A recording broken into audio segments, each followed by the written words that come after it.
Jimmy, defeat on the road in the first game, but must be particularly disappointed, probably with the amount of chances we had for over the 90 minutes. Yeah, it's a tough one to take today. You know, we've had a lot of chances in that game. You know, I know the obvious thing to say is we've got to take them, and you know, some we haven't. Open goals, one-on-ones, rebounds. You know, but Bedford, need to give them a bit of credit. They're a good side. They move the ball really well.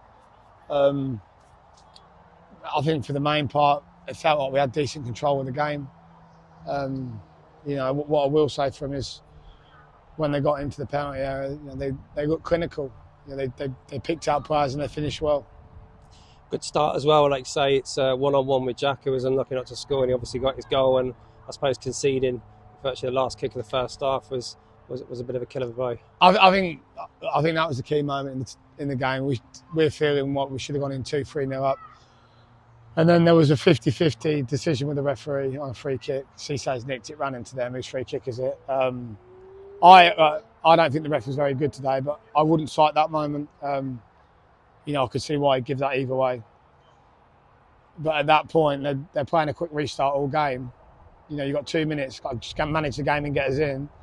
We're getting play it quick, we're arguing with the ref. There's no pressure on the ball while he plays a ball through, and, you know, probably Casher feels he's got to do better. And then the first one, like the second one, is a free contact 3 yards from the goal.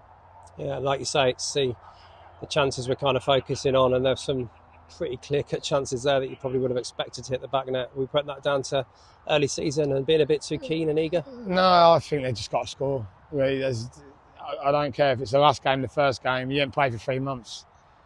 You've got to score those, mate. You know, like I say, Robbo's finished pre-season really well. He'll know he's got to score that. He probably had a little bit too much time. Maybe the same with Macca as well. Yeah, Macca's just got to roll that in the corner where the keeper's not. Then when he saves that, you know, Cliffy's got. I know the keeper's still there, but if you play Cliffy's quality, he's got an open goal. You know, he's got to touch it in, touch it over him, whatever. You know, and he kind of didn't get his foot around it, went wide. So it's disappointing, mate. Disappointing. Quick turnaround, challenging start to the season, as we've said, but Harbour team on Tuesday, you've won today, will be another tough test. Yeah, they've won 4-0. You know, there's with ourselves and probably Bedford, there are a lot of people's tips. We know it's going to be extremely difficult Tuesday. It feels a little bit harder now, obviously, coming off the back of a game like that where it feels like we've got nothing, you know, when we've done reasonably well. But it's why we do it, isn't it? You know, we'll roll into that Tuesday and we'll be ready. You know, we've got, you know, I think Harty's going to be out for a little while now, like a hamstring injury. You know, so that's both our fullbacks, but we'll be ready. Yeah, and new team, bit of momentum, lots of noise, but plenty of blue and yellow in the crowd that were making a lot of noise. And I suppose your message will be stick with us on Tuesday, and we'll be right back to it. Yeah, they'll stick with us. They're fantastic. A fantastic bunch. You know, they'll be as disappointed as us today. You know, it's a hard one to take with the chances, and they'll feel that. But hopefully they see lots of positives today, and you know, hope we can rectify that Tuesday.